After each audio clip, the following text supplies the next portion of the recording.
परमपूज्य आई श्री कलावती देवी यांचे चरित्र षष्ठोल्लास. भजनी मंडळातील संपूर्ण माहिती. सुधाताई म्हणाल्या, चिक्कोडीला भजनी मंडळ असावे अशी काही भगिनींची इच्छा आहे. त्यावर आईने तिला विचारले, मंडळाचा पुढाकार कोण घेणार? सुधाताई म्हणाल्या, मी घेईन. त्यावर आईने तिला विचारले, एकीच्या गैरहजेरीत एक हजर राहण्यासाठी म्हणून तिघींची अगर दोघींची तरी तयारी पाहिजे. पुढाऱ्यांकडून सर्व प्रकारे प्रामाणिकपणे वागणे घडले पाहिजे. प्रत्येक गोष्ट इकडे विचारून करायची आणि इथून आज्ञा केल्याप्रमाणे त्यांनी वागण्याची तयारी ठेवायची. श्रीहरी मंदिरात 1-2 महिने राहून प्रथम भजनाच्या चाली व्यवस्थित शिकल्या पाहिजेत. भजनासाठी एखादी प्रशस्त जागा निवडावी. प्रश्न परताला, पुढाऱ्यांची कामे काय? आईने उत्तर दिले, पुढाऱ्यांनी भजनाच्या जागी केर काढणे, बसकुरे घालणे इत्यादी तयारी करण्यासाठी 15 मिनिटे आधी जावे. भजनाला न येणाऱ्या लोकांना भजनाची महती पटवून द्यावी. भजनाला येणाऱ्या लोकांना कोणत्याही प्रकारे दुखवायचे नाही. श्रीहरी मंदिरातील शिस्तीप्रमाणे सर्वांनी ओळीने मांडी घालून बसून पुस्तक समोर ठेवावे. एकदा गाण्याचे कडवे तुम्ही म्हटल्यावर दुसरे खेपेस नवीन मंडळींनी म्हणू लागावे. भजन एका सुरात म्हणावे. झांजाबरोबर एका तालात वाजवाव्यात. नवीन मंडळींनी एकदम टाळ्या वाजवायची नाही. आधी टाळेबरोबर टाळी वाजवून सवय करण्यास सांगायचे. सकाळच्या भजनात जगदीशा व संध्याकाळच्या भजनात उपेंद्रा हा गजर म्हटला की 15 मिनिटे वाचन करावे. वाचन करणारी माणसे 2 किंवा 3 निवडावी. वाचणाऱ्यांचा आवाज मोठा व वाचन स्पष्ट असावे.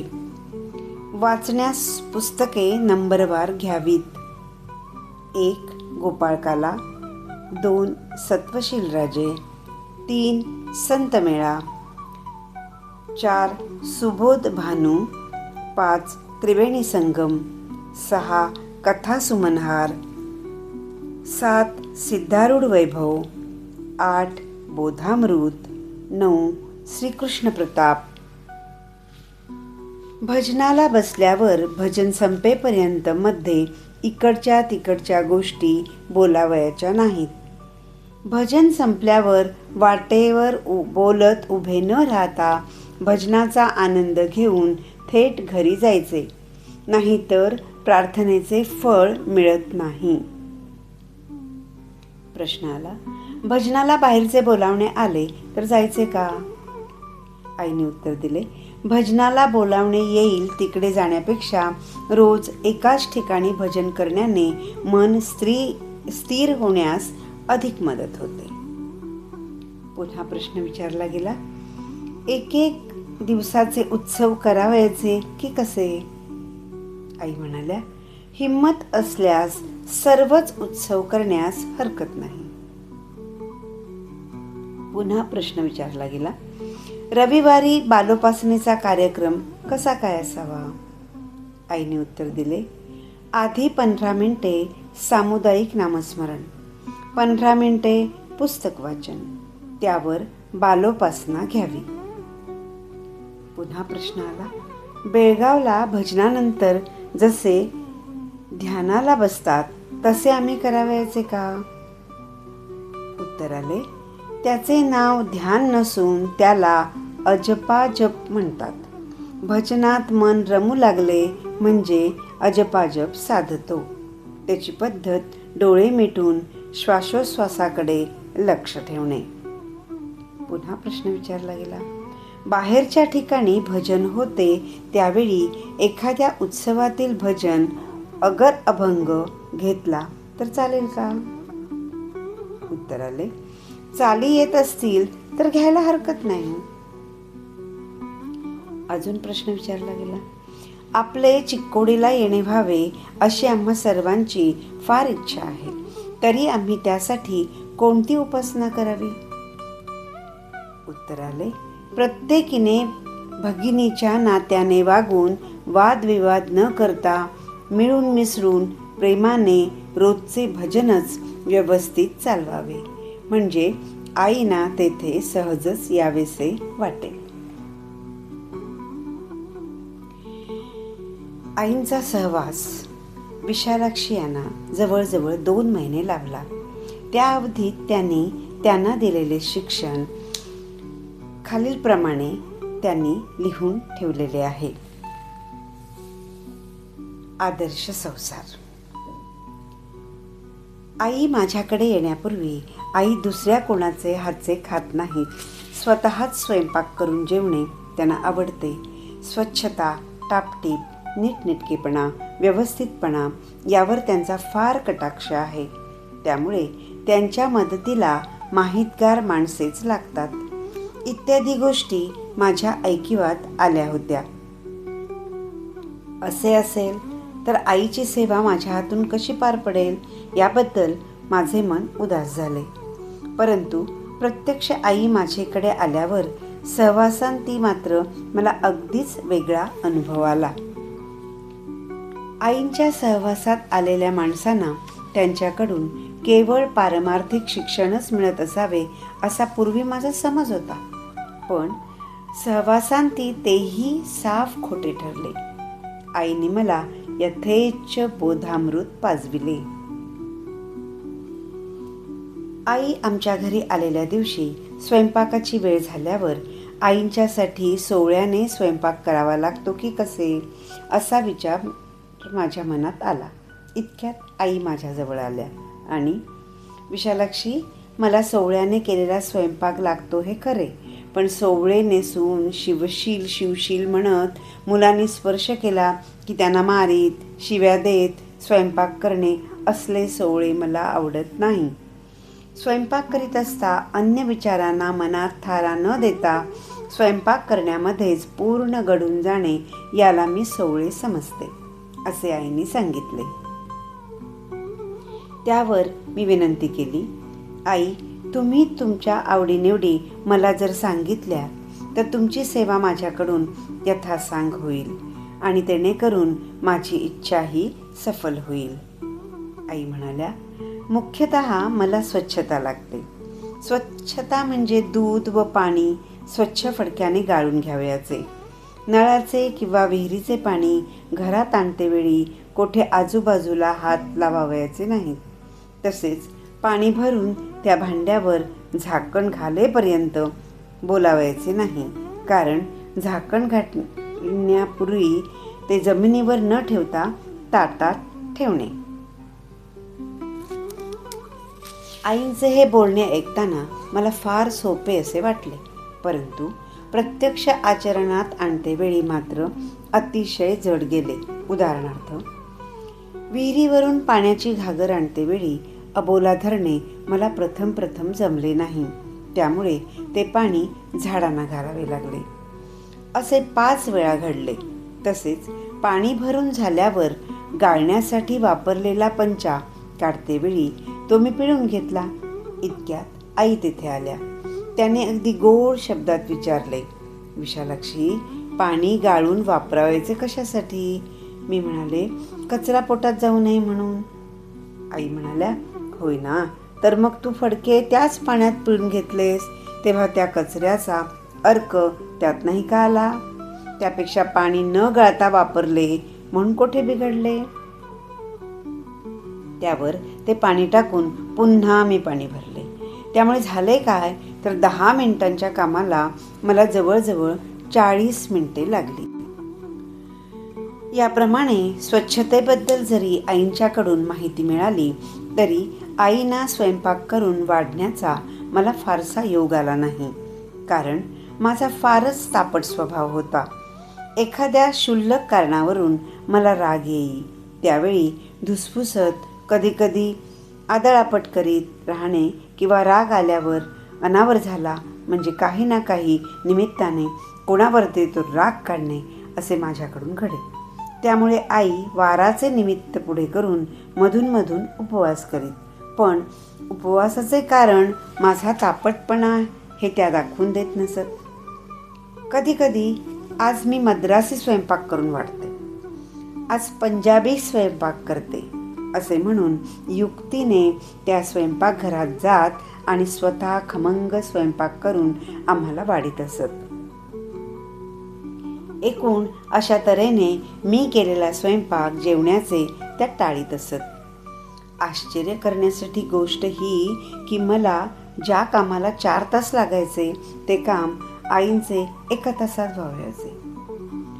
त्याचे कारण हे की आई चूल, शेगडी किंवा स्टोव पेटविण्यापूर्वी चुलीवर ठेवावी लागणारी भांडी, डाळ, तांदूळ, पाणी, चिरलेला भाजीपाला सर्व काही चुलीजवळ ठेवून घेत आणि चुलीवरचे एक भांडे उतरवले की लगेच दुसरे ठेवायचे असे करीत. स्वयंपाक करीत असता आई अभंग गुणगुणत असत. जणू काय बारीक रेडिओ लावून ठेवलाय की काय असा ऐकणाऱ्यांना भास होई.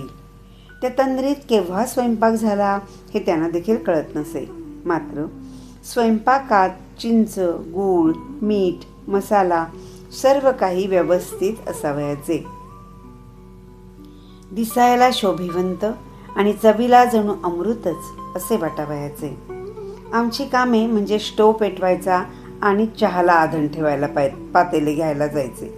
लहरीत तसेच हातात पातेले घेऊन निजलेल्या मुलांना तरी उठवायला जायचे किंवा कोणाशी तरी बोलत उभे राहायचे.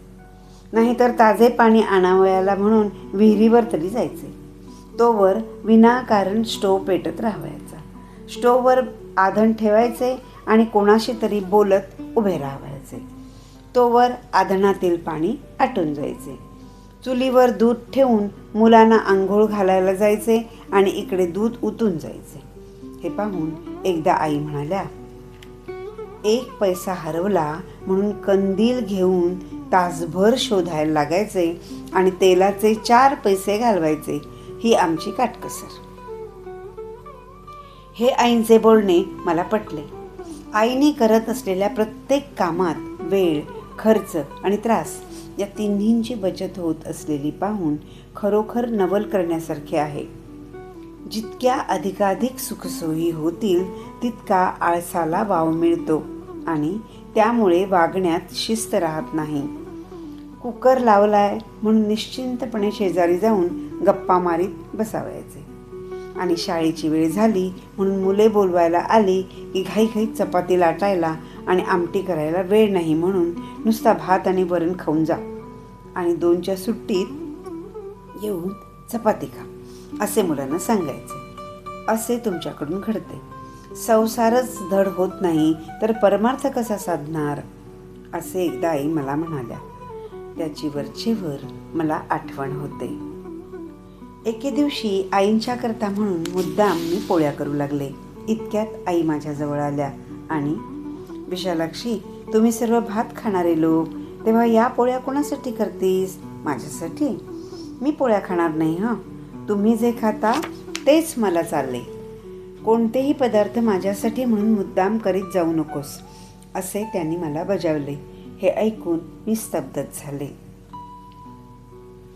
एके दिवशी आईना चांदीच्या भांड्यात दूध द्यावे म्हणून मी पेटीतील फुलपात्र काढले. इतक्यात दूध उतायला आले म्हणून मी ते फुंकले आणि उतरून ठेवले.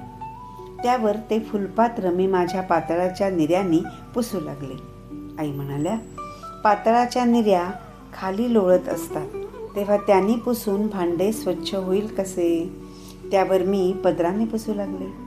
आई म्हणाल्या, एवढा गलाटा करण्यापेक्षा त्यासाठी पांढरी शुभ्र पण इतर कशासाठीही न वापरलेली अर्ध्या किंवा पाऊण बाराची 15 ते 20 चौकोनी फडकी ठेवायची आणि एक मळले की दुसरे फडके वापरायचे. ती फडकी पण खाली ठेवायची नाहीत, एखाद्या टोपलीत घड्या करून ठेवायची. हात पुसायचे फडके नेहमी खिळ्याला अडकवून ठेवायचे. प्रत्येक कामाला सुरुवात करीत असता हात धुवायचे. त्यावर मी चांदीचे भांडे स्वच्छ फडक्याने पुसून दूध घालून ते आईंच्या समोर नेऊन ठेवले. बराच वेळ आई दूध न घेता गप्प बसलेल्या पाहून, आई, दूध घ्या असे मी म्हणाले. मी दूध घ्यायचे म्हणजे कृष्णाला नैवेद्य दाखवावा लागतो. तू फुंकल्यामुळे दुधाचा नैवेद्य दाखविता येत नाही असे आई म्हणाल्या.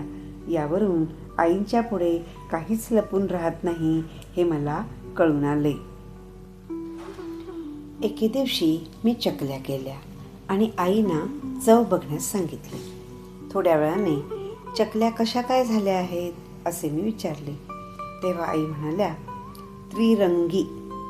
ते ऐकून मी आश्चर्याने त्यांच्याकडे पाहू लागले. त्या शब्दाचा अर्थ जाणून घेण्याचा माझा मानस पाहून पहिला तुकडा तोंडात टाकला, त्याला अजिबात मीठ नव्हते. दुसऱ्या तुकड्यात मीठ बरोबर लागले. तिसऱ्या तुकड्यात एकदम खारट लागले. म्हणून मी त्रिरंगी म्हटले. याप्रमाणे आईने या शब्दाचा उलगडा केला. एके दिवशी मी शिरा केला आणि तो आईंच्या पुढे ठेवला. थोड्या वेळाने मी विचारले, आई, शिरा बरोबर झाला होता का? आई म्हणाल्या, फारच छान झाला होता, पण त्यात मला थोडी करकर लागली. पण हे काही आज नवीन आहे असे नाही. नेहमीच भाजी, चटणी, कोशिंबीर, चपाती या सगळ्यातच मला करकर लागते. तेव्हा मी म्हणाले, शक्यतो स्वच्छ व्हावे म्हणून मी अगदी काळजीपूर्वक काम करते, तरी असे कसे होते कोण जाणे. आई, याचे कारण तुम्हीच एक सांगू शकाल. त्यावर आई म्हणाल्या, हे पहा बाळ, याची कारणे अगदी उघड आहेत. एक म्हणजे चपाती लाटते वेळी लाटणे चुकून जमिनीवर ठेवले जाते, त्यामुळे त्याला लागलेली माती चपातीत येते. खोबरे खोवताना चुकून थोडे खाली पडले की ते लगेच उचलून ताटात टाकले जाते, त्यामुळे त्याला लागलेली माती पदार्थात मिसळते. भाजी चिरलेले ताट भाजी फोडणीस टाकते वेळी वाकडे केले जाते, त्यावेळी ताटाच्या खाली लागलेली माती भाजीत पडते. दही किंवा डाळ घुसळते वेळी घाईमध्ये कधीकधी रवी न धुता वापरली जाते, तेव्हा त्यावर बसलेला धुरळा ताकात किंवा आमटीत जातो. तसेच भाजी चिरून ठेवली किंवा कणिक भिजवून ठेवली आणि येता जाता त्याच्यावरून ओलांडून गेले की त्यावर पायाची धूळ पडते. ही सर्व कारणे ऐकून मी थक्कच झाले. कारण आम्ही प्रापंचिक म्हणून घेतो. आत्तापर्यंत करण्यात आणि खाण्यातच आमचे सारे आयुष्य निघून गेले असून सुद्धा ही कारणे आमच्या लक्षात गेली नाहीत. हे कसे? याचेच नवल वाटते. सुंदरन सासूरवाडीला गेला होता. त्याने येतेवेळी रताळी आणली होती. त्यातली काही तो माझ्यासाठी घेऊन आला आणि म्हणाला, अम्मा, हे गड्डे तुम्हाला आवडतात काय? असे म्हणून त्याने 15 रताळी ठेवली. मी म्हणाले, मी रताळ्याचे कधी काही केलेले नाही. सासूबाई याचे उपवासाला काही पदार्थ करीत होत्या, पण आईने त्या रताळ्याचे पापड, पोळ्या, भाजी, काचऱ्या, वड्या, वडे हे पदार्थ करण्यास मला शिकविले. एके दिवशी माझ्या मालकाने मंगळूरहून येताना मोठमोठे 2 फणस आणले. त्यात एक कच्चा होता आणि एक पिकलेला होता. ते पाहून मी म्हणाले, 2 फणस आणलेत, ते कसे संपवायचे? आई म्हणाल्या, उगीच त्यांचे मन दुखवतीस कशाला ग? आणून झाल्यावर बोलण्यात काय अर्थ आहे? वस्तू आणणे पुरुषांचे काम आणि त्याची चीज करणे बायकांचे काम. त्यावर आईने पिकलेल्या फणसाची खीर, पाक, इडली, आंबोळी, पानगे, भजी आणि वडे असे 7 पदार्थ केले. तसेच कच्च्या फणसाचेही लोणचे, पापड, सांडगे, भाजी, आमटी आणि काही गरे तळून ठेवले.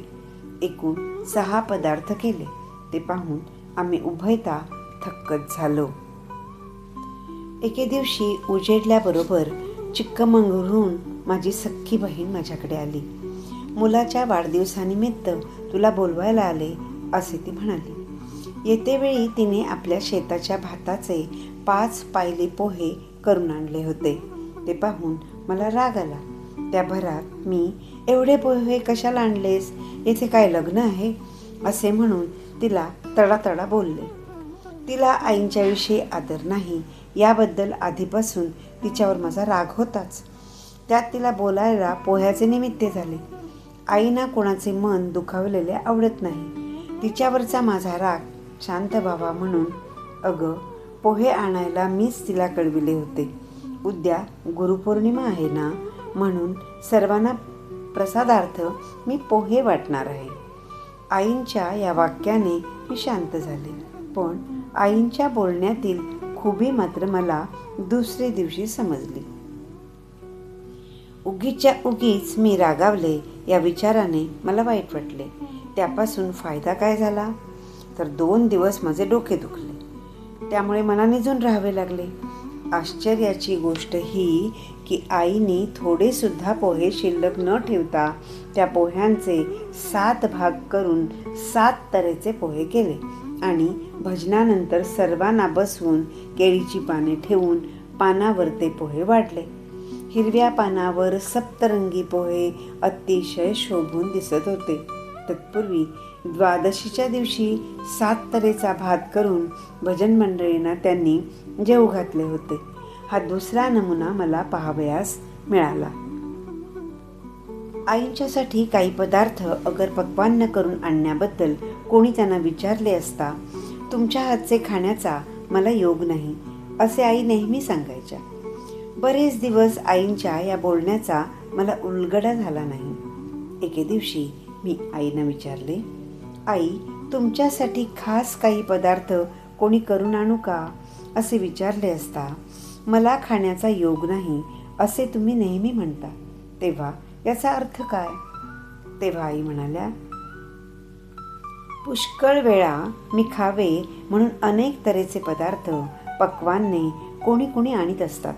परंतु कोणाच्या पदार्थात करकर तर कोणाच्या पदार्थात केस, कोणाच्या पदार्थात खडा आढळतो तर कोणाच्या पदार्थात भात कुठे मिळतात. आधीच मला नको असते, त्यात हे असले काही निमित्त घडते, त्यामुळे खाणे होत नाही.